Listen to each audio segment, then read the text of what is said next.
Hello friends, welcome to my YouTube channel. दोस्तों, जैसा कि आप जानते हो कि जो आरआरबी एएलपी सीवीटी 2 की जो परीक्षा है उसकी जो एग्ज़ाम डेट है वो आउट हो चुकी है। कल हो चुकी थी ये वाली आउट, आप सभी ने देख लिया होगा।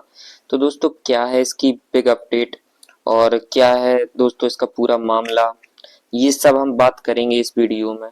और सभी बच्चों के मन में एक डर सा हो गया है कि अब जो पेपर है, पेपर का जो लेवल है वो मतलब कैसा होगा। है सभी लोगों को ये मतलब लग रहा है, अंदर से डर सा लग रहा है कि अब पता नहीं कि क्या होगा। तो आइए समझते हैं दोस्तों। ये देख सकते हैं आपकी डेट जो है वो आ चुकी है। और दोस्तों, मेरा सभी से कहना है कि आप सभी लोग बिल्कुल कंटिन्यू रहिए, बिल्कुल कंटिन्यू लगे ही रहिए, क्योंकि देख भी रहे हो आप कि कट ऑफ का क्या हाल है। भाई, सब कुछ समझ में नहीं आ रहा है कि बच्चा आखिर पढ़े तो कितना पढ़े। ठीक है, इसलिए मैं तो एक ही गुजारिश कहूंगा कि आप बस पढ़िए दोस्तों। ठीक है, और ये जो नोटिस है आपने देख ही लिया होगा।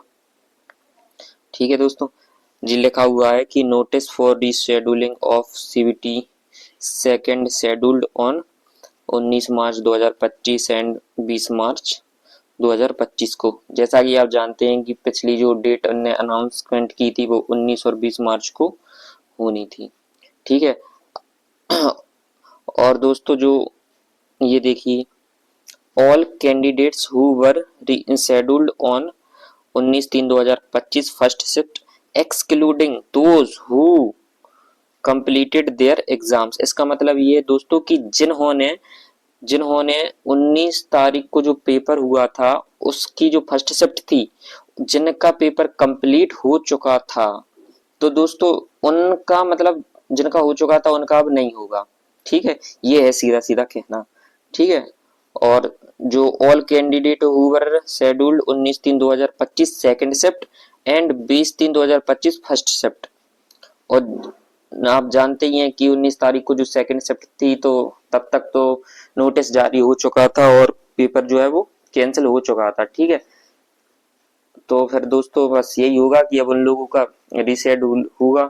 और दोस्तों आपको पता ही है कि इसमें दिया गया है कि 10 दिन पहले वो सिटी इंटीमेशन की जो स्लिप रहती है वो आ जाती है, और आपका 4 दिन पहले जो है वो एडमिट कार्ड जारी हो जाता है। जैसा कि लिखा है, call letter 4 days before the exam from the official website of RRB. ठीक है, और बाकी दोस्तों ये गलत हुआ, क्योंकि उस टाइम अगर पेपर हो जाता तो बहुत बच्चे मतलब जिनकी तैयारी नहीं थी वो तो बाहर हो ही जाते। अब लेकिन क्या हो गया दोस्तों कि जो थोड़ा जो समय मिल गया ना बच्चों को, ये जो जो समय मिला है इन्होंने बच्चों ने बहुत लोगों ने मतलब पढ़ाई कर ली होगी। तो मैं वही कह रहा हूँ कि अब जो पेपर का जो लेवल है वो देखो बढ़ ही गया है, जाहिर सी बात है, क्योंकि इतना हमें समय मिल गया। तो पेपर तो भाई लेवल तो अब मतलब उन्हें अच्छा देना ही पड़ेगा, तभी तो बच्चा बाहर होगा, क्योंकि 18,000 प्लस तो वैकेंसी ही है। और अगर लेवल का अच्छा नहीं होगा तो फिर कहाँ से बच्चा हो पाएगा। और दोस्तों, कंपटीशन का जो लेवल है ना वो भी बहुत तगड़ा होने वाला है, इसलिए आप सभी लोग अपनी पढ़ाई जारी रखें। और क्या ही कहें दोस्तों। अब लेकिन एक बात आती है सभी बच्चों के मन में कि जो पास है वो जारी होना चाहिए। तो बिल्कुल जाहिर सी बात है दोस्तों, क्योंकि बच्चे इतनी दूर दूर तक गए हैं, अपने पैसे लगाकर गए हैं, तो उसका क्या है, बच्चों का जो खर्चा हुआ है उसका क्या हुआ। सरकार को इस बारे में सोचना चाहिए। और मैं तो अगर मेरी बात किसी भी सरकार के व्यक्ति तक पहुंच रही है तो मैं तो एक ही बात कहूंगा कि सारे बच्चों के लिए, चाहे वो जनरल कैटेगरी का हो, चाहे वो ओबीसी कैटेगरी का हो, चाहे ईडब्ल्यूएस का हो, एससी एसटी के लिए तो पास आते ही है, लेकिन सारी कैटेगरी को इन्हें फ्री पास करना चाहिए। क्योंकि बच्चों का खर्चा हुआ है यार। कहीं भी बच्चा पेपर देने जाता है तो कम से कम, मैं तो मिनिमम से मिनिमम कह रहा हूँ कि कम से कम 1000 से 1500 तो उठ ही जाते हैं। आज के टाइम में 1000 1500 रुपए भी एक बहुत बड़ी बात है दोस्तों।